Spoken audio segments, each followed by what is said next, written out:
All right. Hello, everyone. Welcome to our Edible Essentials Workshop number 2. We are very excited today to have Corina Obertas in the house.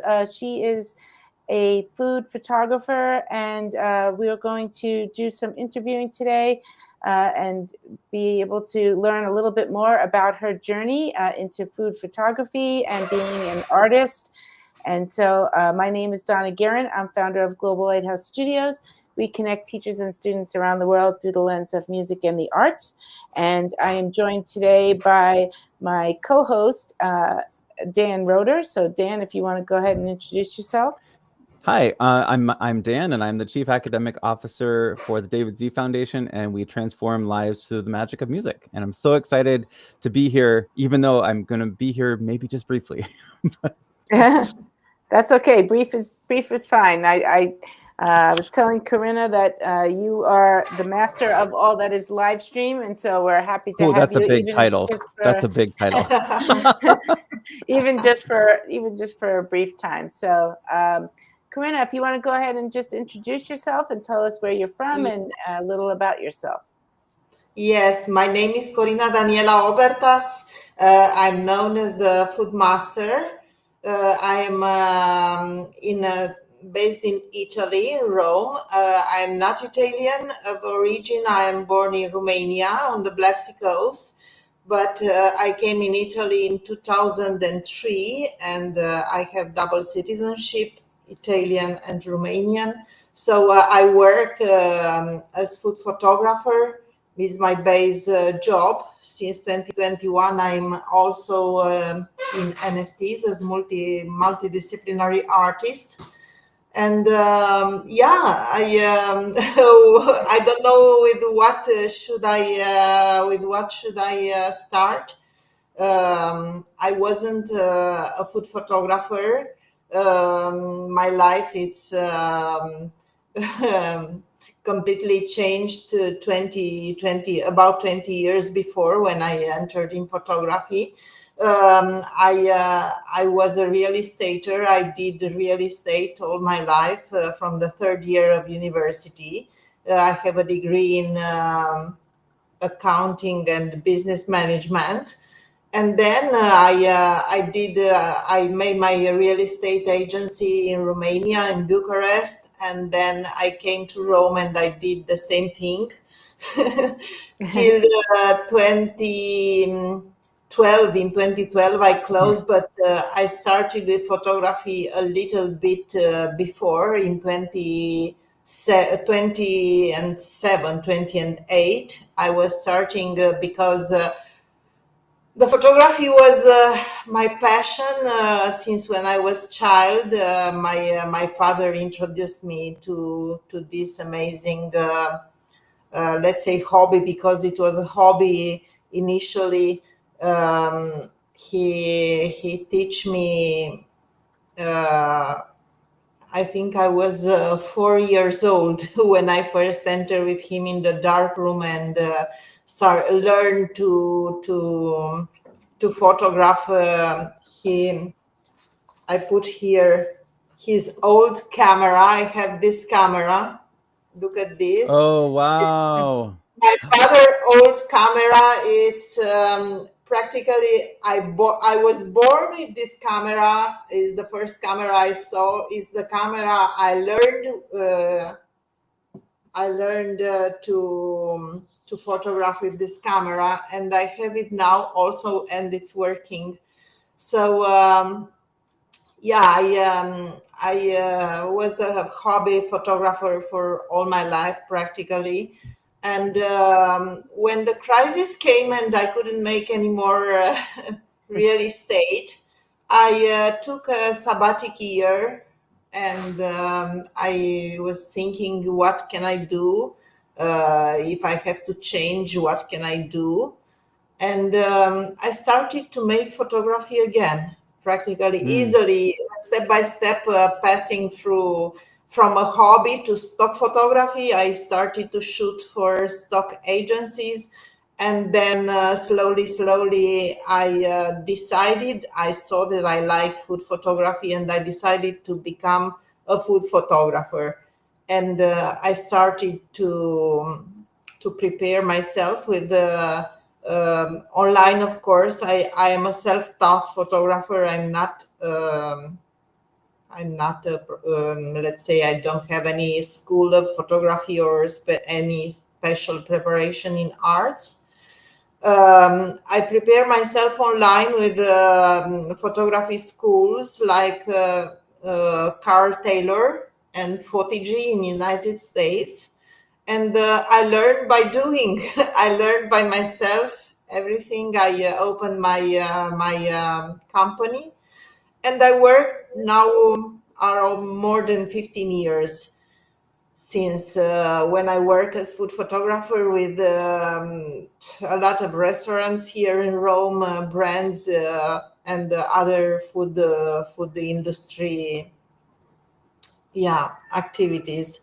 So since 2021, I'm doing NFTs too. I go into into this, let's say, Web3, and I became a kind of a multidisciplinary artist. I'm not doing only photography, but I'm doing also a lot of AI and some Wow. other my hobbies: a bit of painting, a bit of collage, a bit of digital art and video.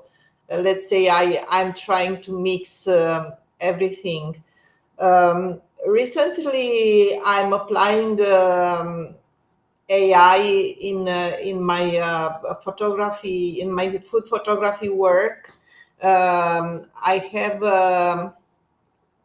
developed one algorithm which helps my clients have let's say some rapid services, because based on what they have, based on their locations, on their recipes, on their faces, because I can reproduce even faces if they need photography in a short time for marketing, for social networks, for I don't know what other type of things we can I can help them to simplify the process, to avoid to I don't know, to shoot on location, to spend other important money. So I created this algorithm who is able to help me to reproduce recipes, faces, everything, locations. I put there, for example, they need a special location. We don't go on that location to spend other money to lose a lot of time, because we lose at least 4 or 5 days to make all the shooting. So I create everything with this algorithm, and there are a few days when I start to receive a great response, a great answer from my clients for this type of service, and I'm very happy for it, because it's an innovation. It's something new. It's a way we can use artificial intelligence to innovate in food photography. Mm. I love that you were focusing on AI, and I just wanted to I had one question and then one comment. So the comment is you're really kind of living into this idea of AI, not necessarily as artificial intelligence, but augmented integration, because it's a coupler. It's a way that we can go across different disciplines and artistries. Like you're combining culinary arts with photography and travel, and that's an art in itself, as Donna knows. And it's really interesting to hear how you're using it, especially as something that gives your customers a level up, which is, I think that's so innovative and Exactly. so right on the front of the wave. So my question Yeah. before, yeah, go ahead. No, I wanted to say that I don't like to use. I used a lot of AI. I'm a kind of a pioneer. I'm using it from since 2021. I have my first models with with a gun and a clip and a lot of software. Yeah, but when you do a lot of AI and you realize the potential of different instruments, you realize that you have to use it in a way that it's I don't find the right word, in a way that it brings in innovation, not Yes. not in a way that uh, I don't know if you understand what I want to say. My I English is do. I think you're it's doing not great, by the way. so. Anytime, yeah. Yeah, how much time we bring innovation and we help clients to reach a new level, and we help ourselves to simplify our works. I think we are great. hmm Well, first of all, I just want to say you're speaking English better than a lot of English speakers. So Mm. that's Don and I are both I, teachers. So I I could speak much better. I think you're doing great. But the other thing is, before I have to go, I wanted to ask you. I've been to Rome actually twice, and I noticed there's a huge difference between what we think of here in the States as pizza and then what pizza actually is. So can you describe for the good people, what is Yeah. pizza actually like in Rome? Yeah, to tell you the truth, even here in Italy, we have different kind of pizzas. Mm, And to tell the truth, the real pizza is not from Rome, but it's from Naples. And Naples, right? yeah, in Naples, they make the real pizza and has a special taste because I think also the water has a special taste because in Naples, the coffee is different too. Hmm. It's very different by other coffees. If you drink an espresso in Naples, it's very different because the water, they say it's the water which taste is in a different way there. So they make this amazing pizza, very high pizza, very thick, and with sourdough, how you call it, sourdough? Oh, I cannot pronounce sourdough? it. Sourdough, Yep. yes, and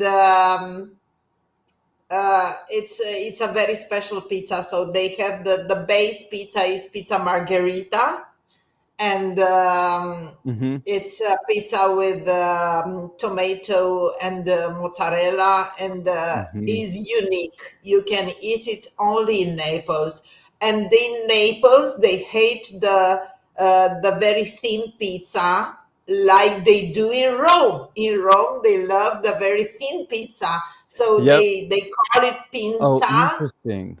pizza, or yeah, they make it in many recipes and many ways, but mostly in Rome is very thin. Yes, it's very thin and is very um, friable, how you say, friable, crackle cracking, Oh yeah. how, yeah, Well, the thin crust that usually gets really flaky and crunchy. Yeah. So I crunchy, and there's crunch is right. the word, yes.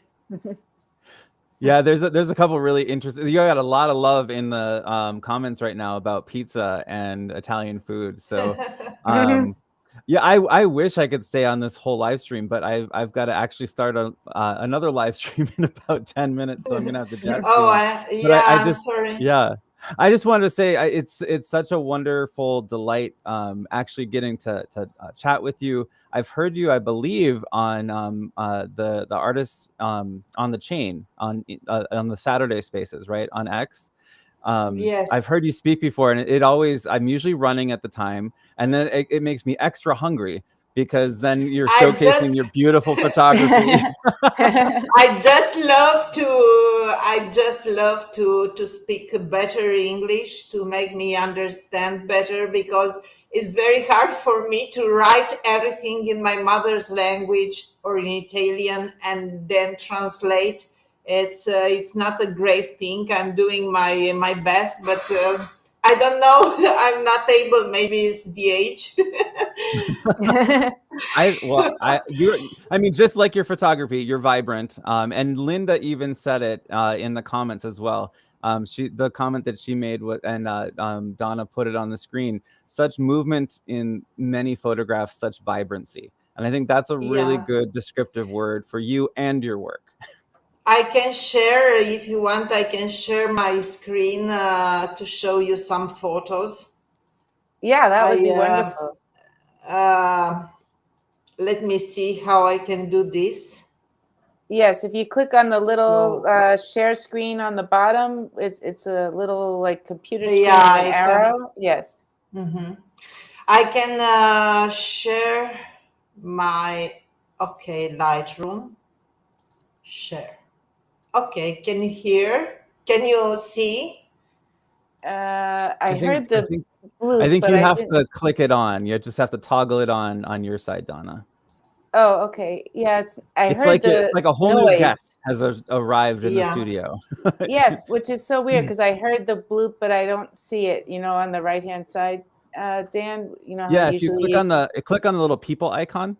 I'm trying to remember what it looks like on because I don't often I'm not often in this like very clear user interface where there's like not all the extra buttons, so it's kind of nice to see the chat. Let's see. Maybe if you could put the link in the chat, Corina, I can share it because it's not popping up. No, it's not. It's not a link. Oh, okay. It's not a link. It's my Lightroom. Oh, okay. Maybe you can try again. I'm sharing. Yeah. Well, in the meantime, while you guys are doing the tech, Linda just mentioned she's written poems about pizza. And Linda, I don't know how possible it is, but if you would like to share one of those in the chat, we can definitely feature it on screen because I don't think many people in the world have written poems about pizza.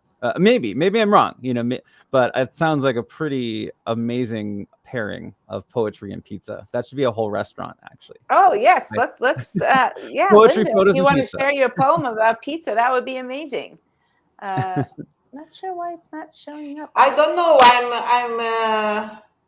I'm pushing the button, sharing screen Lightroom, but show on stream, and I clicked yes, but it's not showing. Is there a toggle on it? There's usually a toggle. It should be grayed out, and you have to kind of like invite it into the studio.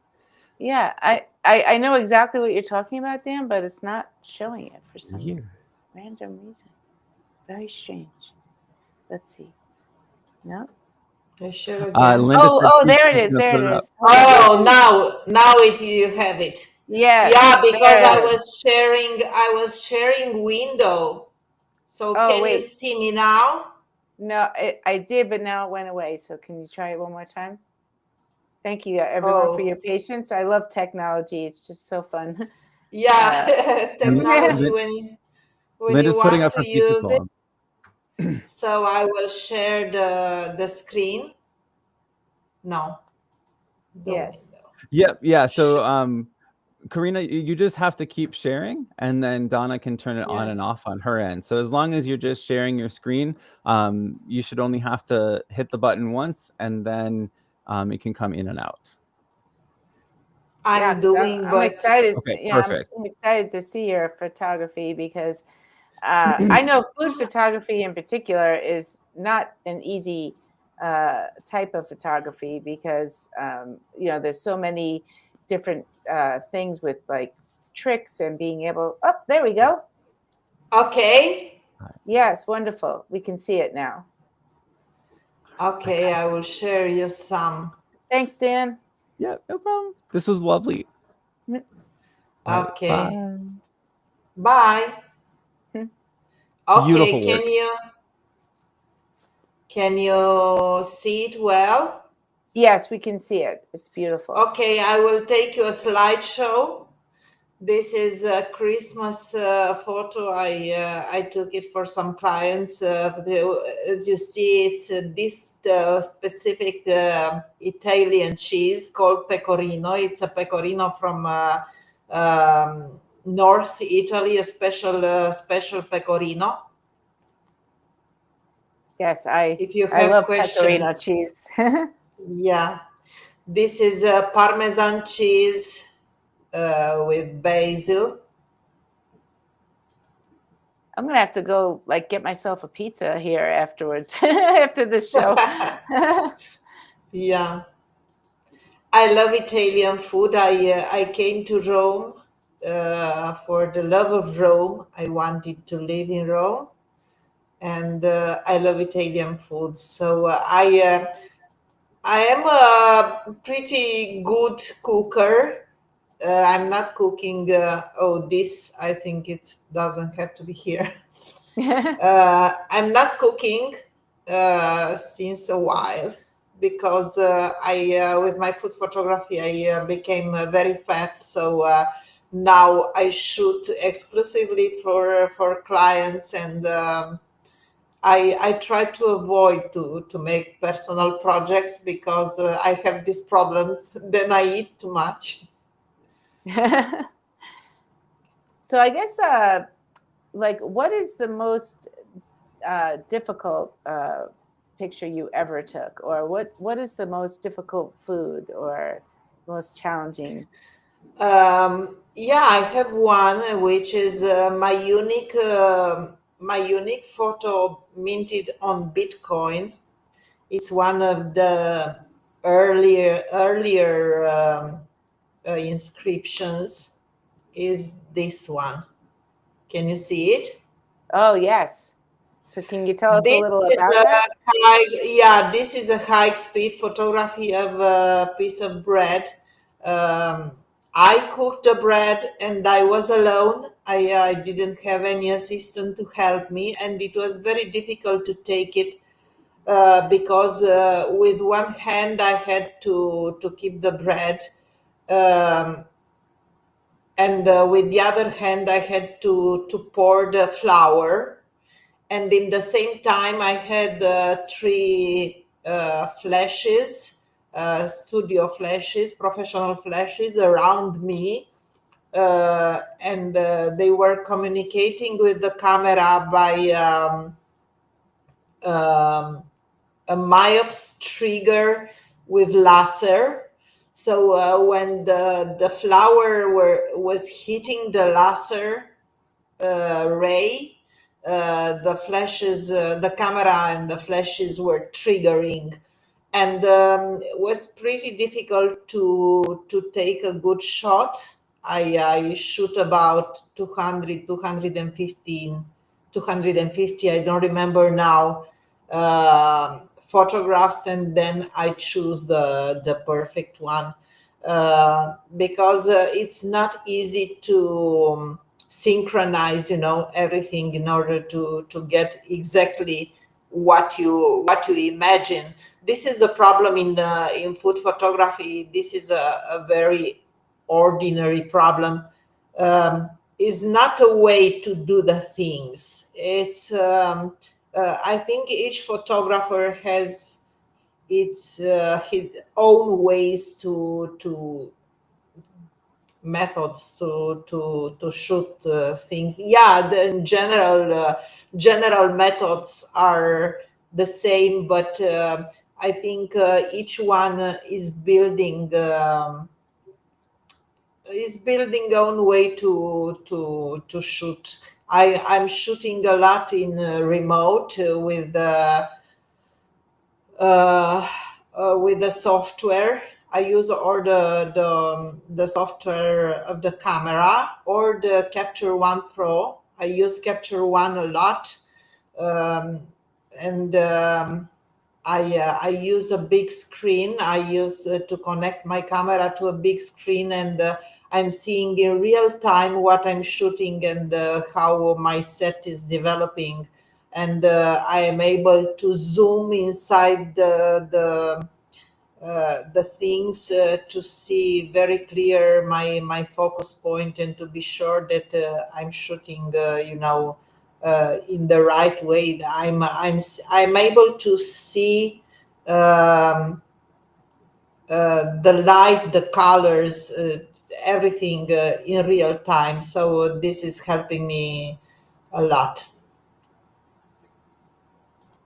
Wow. And can you tell us a little about, like, for example, I saw it looked like a hamburger, for example, Yeah. but it was like spread out. Like, how do you go about like starting something like that? How do you, if you're gonna give some advice to young photographers? Yeah, it's all let's say exercise. It's not so difficult. It's a lot of I'm looking for it where it is. This one, the other one as well. It's all exercise. For example, I photographed. I I don't have it now under my hand, but I constructed. I'm building my own things. I have a lot of stuff built by myself. So here I have an wooden frame with that thin, transparent. How you call it? Fishing. Um, how you call? Oh my God, Oh, my like a fishing like line, a like fishing like the wire. line of Yes, the fish. yes. Yes. So I photographed my food in the desired position, and then it's only edit in Photoshop. I take each piece, I cut out it, and then I compose everything by in Photoshop. Yeah, it's not photographed all together. It would be impossible. Yes. And so what brought you to food photography specifically? I mean, obviously you just loved photography and taking pictures, but what specifically do you think drew you into food photography? It's not something specifically. I just loved food, and I saw that my food photos um, are having a let's say I was taking better food photos than other type of photo, and I loved it so much, and I think this was the main thing which pushed me to through food photography, because I like to do what I love. Every day, if I have to do something, I have to do it with all my heart, and I have to like it. So I noticed that I love food photography. I love food. So I had to stay to be in this. It's nothing special. Only this. Mm. I think it's very Oh, it special. is very It's very special. special for me. Yes, for me, it's very special. Yeah. Oh, rice balls. Yeah, Those are seriously my favorite. We have a tradition in my family. We make them actually every year on New Year's Eve, and we make rice balls, and they. they're not Oh, quite as authentic as yes. And so when I got to visit Rome a few years back, there was a pizza shop just across the street from our hotel, and I literally went there every day to get a rice yeah, ball. I couldn't get enough. They're so delicious. I love them, and they are very difficult to make. I feel like, and so I'm sure they're yeah. just as difficult It to to southern photograph. But Italy. It's typical to southern Italy. They make the Sicily. It's let's say the queen the queen region of this, but also yeah, they make them a bit in all the southern Italy, but the best are in Sicily. Yeah, I'd love to make them. This I made with my hand. A lot of food is made with my hands and styled by me. I also work with the food stylist, but when the client pays the food stylist, because food stylists are very expensive, and if the client pay the food stylist, is okay. So Yeah, yeah. wonderful. Wow, I'm getting very hungry watching this. But yeah, and do you have any advice for some young photographers? So as you know, we work with students all around the world, from as young as 5 years old all the way up to through university students. And so, if someone was really interested in getting involved with food photography or just being a young photographer, are there any special advice that you would give to some young people? Yeah, they. I don't know uh, from what point of view, because advices are. I can give many advices. Depends if someone is already in food photography or if someone wants to get in food photography.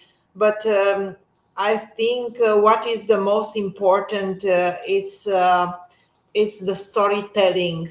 Um, it's I think the most important thing a photographer, and any type of photographer, not only food photographer, um, must learn first before, and or together with photography must learn storytelling. The storytelling, I think, it's the most important part. And you have to learn to shoot what you shoot, to photograph, in order that you transform that food to give it the ability to tell a story, to transport someone. I don't know if someone sees a photo of food from United States, uh, see a, see an Italian recipe, for example. That person has to be able to imagine, something related to Italy. To that picture has to tell a story, to awake some, I don't know, some feelings, some sensations, something. If you are not able to construct a storytelling, um, second my opinion, you are not an artist, you are not a photographer. So I think who is uh, starting with food photography, first of all, should learn this. Then basic things like lighting, materials, composition, set arrangement. I don't know. There are many things um, about which I could tell, but I don't know. I don't know with what to start, because I don't know. I don't understand well your question about what about, because there are many things. Yes. No, I just thought, if someone was interested in starting a career in food photography, like, I think you said it best earlier when you talked about just being able to follow your heart and follow your passion. And if it's something that you're interested in, you should, you should follow your heart, and you should go ahead Yes, and. of course, yes. They feel that they are attracted by food photography. They should follow their heart and continue with this. Get into food photography. It's not so difficult. I think it's enough to study 5 6 months, and the rest is exercise. And I don't know. I could say that the um, a thing that students, people who start in food photography, they think that they have to have a lot of clients to in order to start, but it's not true, because not the clients are making your portfolio, so you make your portfolio. You have to shoot every day, you have to shoot for yourself and to build a portfolio, and then you can go and propose yourself to the clients. Yes, And out to the wonderful. tomato. Yes, and yes, I Yeah. wanted to share this poem that Linda was trying to share, and so I'm hoping you can see my screen, but I wanted to go ahead and read it to everyone. So this is from Linda Dickman. She's a poet friend of ours and part of our Global Lighthouse family, and so I thought it would be appropriate to share here. And this is called An Ode to the Tomato. It says, "Oh, you glorious fruit, fleshy, seedy, wantonly red, staple of the poor, stealthy enemy of the wealthy. Yet you sat at the table with Queen Margarita, celebrated the rebirth of a nation, read of her flag, a victory meal of pomodoro, mozzarella, and basil, lightly diffused across a round, still consumed in her honor. Paired with the salt shaker and a walk, you are a perfect meal. Grape, cherry, Roma, beefsteak, mortgage lifters, brandy wine, big boy, music to my mouth, hardest to share, homegrown, and most guarded.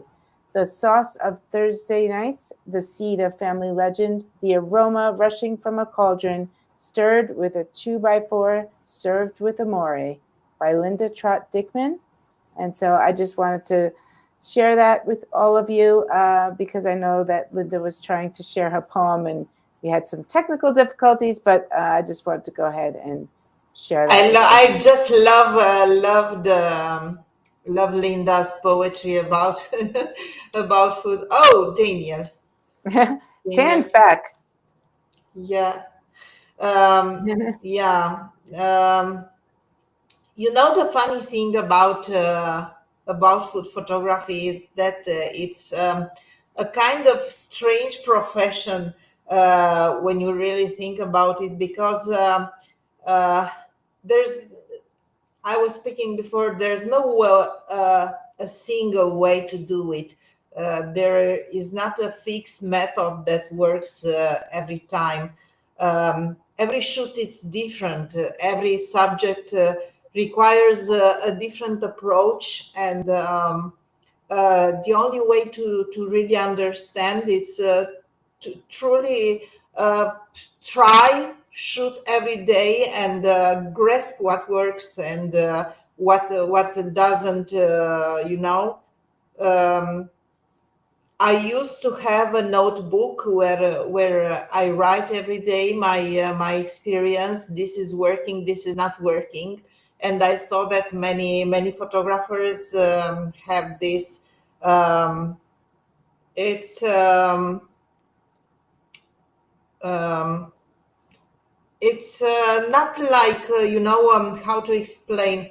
It's not like you go there and shoot alone, because when you go to work with a client, when you go on a big set and you have maybe 2 3 assistants and a lot of clients who wants to participate on your set and to see the shooting, and they start to give you advices when they shouldn't do it. A real photographer doesn't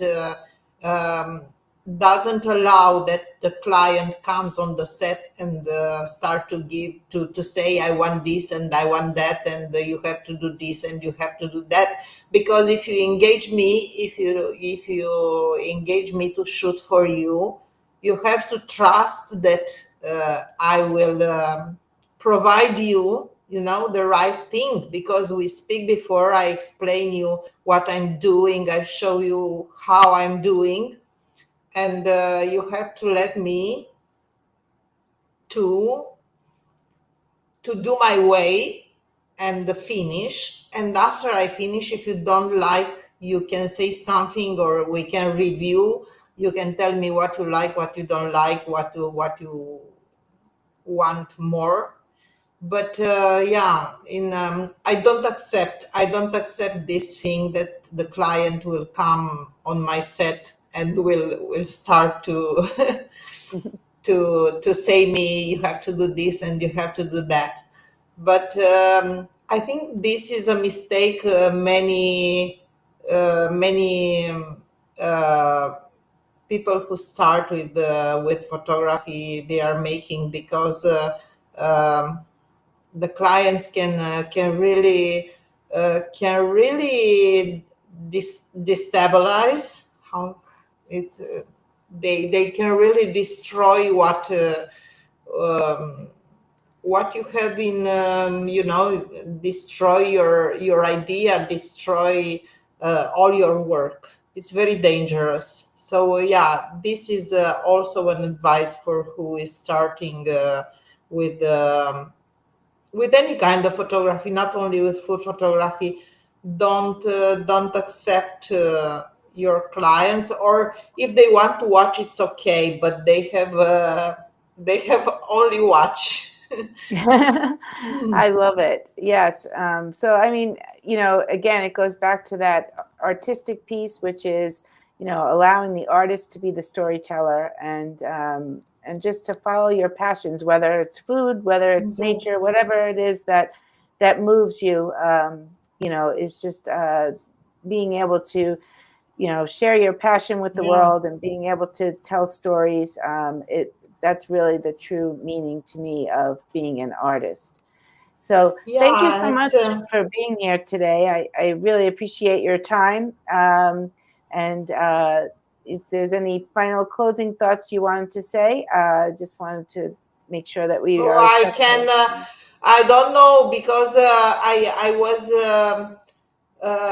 A little bit unprepared, a little bit my English, but I could speak hours and hours about food photography, but I don't know, because when you start to speak about one argument, it's that argument, and I can speak, I don't know, I can speak hours about lighting, hours about set, hours about client, but to make a resume like this in 45 minutes, it's I really don't know from where to begin and where to finish. So yeah, Yes. Well, I think there are I many think your English things. is much better than my Italian. Let's say that. Oh I yeah, don't speak any Italian. with the I like to difference that eat. English is universal, and all the people should know English very well. So Well, I yeah, think your English is I think wonderful. I should make some courses, some ebooks, something. Everyone, uh, everyone who meets me, they ask all the time, why don't you do this? Why don't you do some courses? Why don't you do some ebooks? Why don't you do some online teaching? I don't know if I am able to do this. I'd love to, but I don't trust my teaching method, because I'm not very